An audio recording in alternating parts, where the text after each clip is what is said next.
Quick little addendum to this episode. Joe is a dirty liar. I did not fall asleep. Well, I did fall asleep early. I have a toddler, so you guys gotta understand that. I was watching The Last of Us last night. Yeah, when you're married, sometimes you can't put those shows on delay. It's a good show though. Highly recommend you check it out on HBO Max. Anyways, here's Joe doing the post game for us. He has some interesting thoughts, but check it out.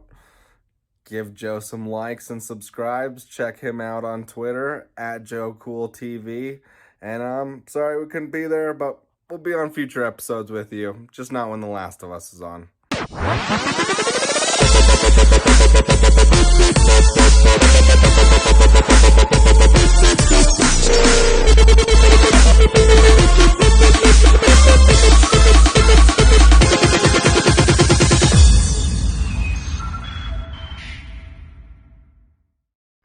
Hi everyone, it's your favorite sports bud Joe here. Not talking about wrestling today. Actually, I'm going to talk about some football. However, I'm absolutely going to be tying in some wrestling today.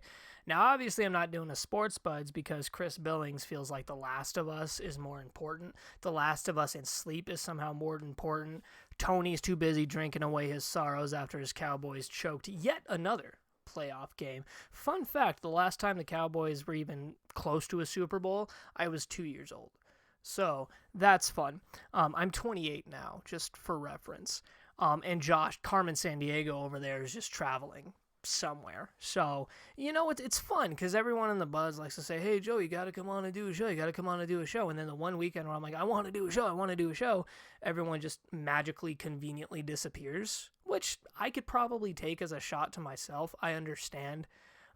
So that's fun. So thank you, Chris, for continuously begging me to do shows and then not doing shows when I'm like, hey, let's do one. And then you're just like, no, I'm going to sleep at 8:30 at night. So that's besides the point. Let's go ahead and talk about the Chiefs real quick because there was a tweet by Rich Eisen that really sent me into hysterics here. It said, Tony Romo, who is known for correctly calling a shot, which, by the way, can we stop that? Because really, he's not anymore. Like, he did a good job his first season, and then it petered off. And now he's kind of incorrect more than he's not. Calling that says there's a chance Mahomes won't even play next week. Calls it a huge challenge. High ankle sprains are no joke. I think the most ridiculous fucking thought process we can ever have about this is that Patrick Mahomes is not going to play. But here's the thing. As a pro wrestling fan, I know when someone is selling an injury to sell a storyline. Now, I'm not saying that Patrick Mahomes didn't actually get hurt. I'm not saying that at all. He did get rolled up on. The proof is in the pudding. We saw it. But when he went to the locker room to get x-rays, bullshit. He was getting morphine. What? Toradol. What? Ray Lewis deer antler spray. What? Heroin. What? Coke. What? Anything the Chiefs can possibly get there. And it's in Kansas City, so you know there's a bunch of meth around too. So they probably got a little bit of that pumping it through Mahomes' veins. So let's not act like Mahomes wasn't completely cooked off of every possible drug they can possibly pump into his ankle. Okay? And they taped the piss out of it. He's fine. Also, he's a multimillionaire. He's fine. He'll be okay. I think he'll actually get a good enough treatment of the next week until the AFC Championship game. Just me, but I think he's going to be okay. But here's the thing about this tweet by Rich Eisen, is that it's the media narrative, right? Because they're sprinkling in the doubt that Mahomes isn't going to play. And it's bullshit. There is not one person with a functioning brain that thinks Patrick Mahomes is not going to play in the AFC Championship game. However, you sprinkle that doubt of, the ankle, Mahomes might not play. Oh boy, here we go. And then he runs out on that field. What's Rich Eisen going to tweet out? Oh my God, what a warrior. King Patrick, have my children, please. Just like Chris Collinsworth does, just like everybody does. Because once the NFL finds their little golden children, and in the back of the day it was Peyton and Tom, now it's Patrick, now it's Allen, but especially Patrick Mahomes. He is the golden child, even though he sounds like Kermit the Frog, he's the golden boy, right? So they're going to do whatever they can to protect their golden boy because the golden boy makes them the money. And for all you saying, are you saying the NFL is rigged? It absolutely fucking is. if you don't think the NFL is even slightly, just a little bit rigged, then you probably believe Santa Claus is still real. Hell, you probably believe wrestling is real, right? You probably think the Undertaker is an actual undead mortician that can make lightning bolts come out of his hands, and Kane is the actual spawn of Satan. He can make fire come out of the corners of the rings by doing this. I wish I had your naivety. Because here's the thing. The NFL is owned by rich white men, okay? What do rich white men love more than anything? Besides sexually assaulting people. They love money. And more than anything, they love keeping their money. And I want to see something real quick.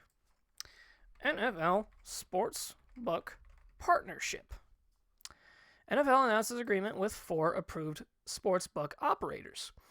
Fox Bet, BetMGM, PointsBet, and WinBet to become approved sportsbook operators for 2021 NFL season. Now we can go ahead and assume that is, rolled into the 2022-2023 season. Here's the fun thing. Look at all that money there, okay? Let's not act like there's money involved, okay? Rich white men love money, okay?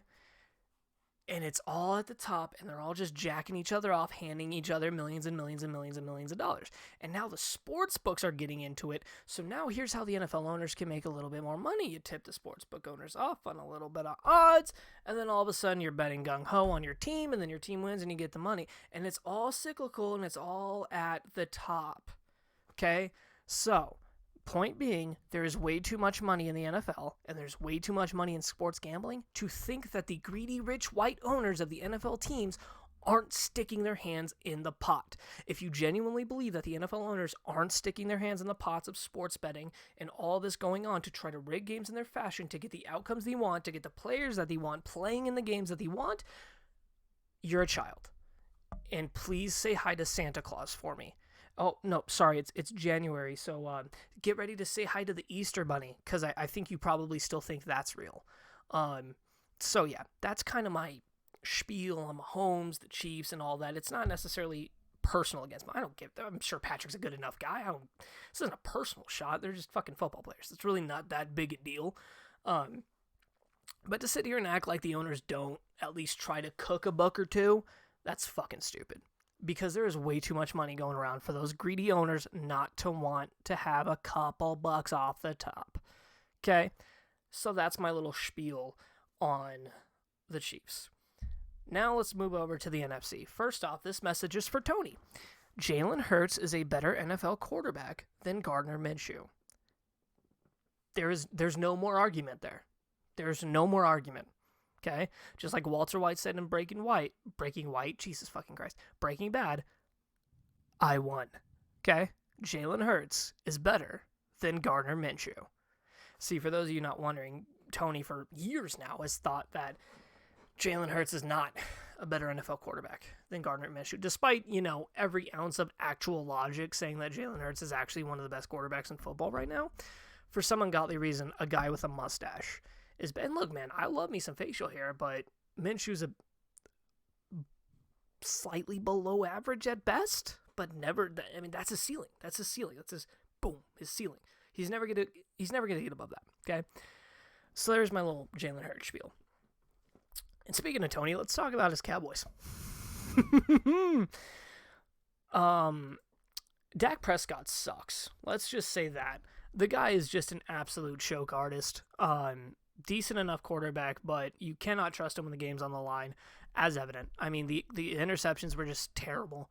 The last drive, that last drive might have been one of the worst last drives an NFL team has ever put together. Not necessarily all of that's on Dak, right? Because he made a good play the first play of the series when he runs out wide and the Niners defender just forgets how to tackle and just and he tries to tap his helmet or something. I don't even know what the hell he was trying to do, and Dak kind of shrugs him off and makes a play.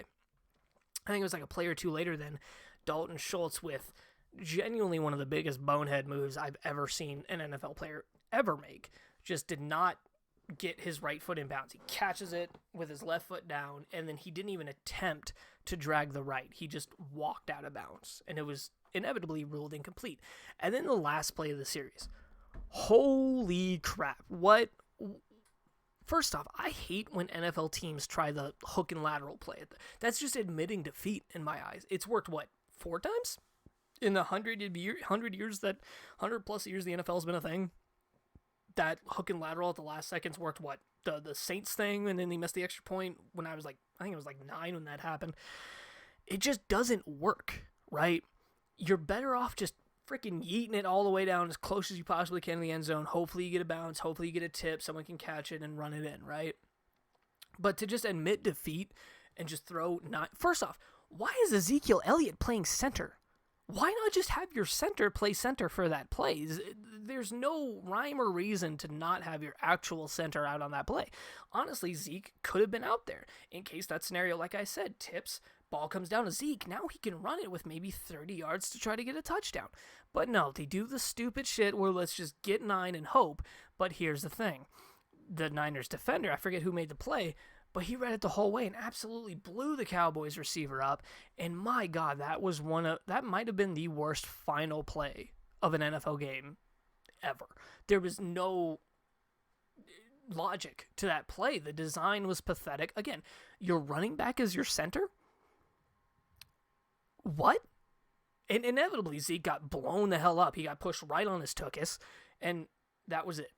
So, holy crap, the Cowboys got a lot of soul searching to do. Do they fire Mike McCarthy to make a last-ditch effort at Sean Payton before he goes and accepts the Denver Broncos offer? Who knows?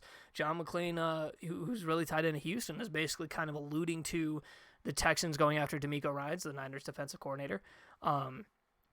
So we'll see, but the moral of my whole spiel here is the game is rigged. Not wholly, right? They're not telling the NFL players, okay, you have to, it's not like Chicago Black Sox kind of thing where teams are intentionally throwing. However, the refs, hey, help the Bills out. Help the Chiefs out on this one, okay? Help this team out on this one. Help that team out on this. A little bit here and there, a little butt cooking. That's all I'm saying. And also, the Cowboys suck. And I'm going to end this with a personal message to Tony Parlay.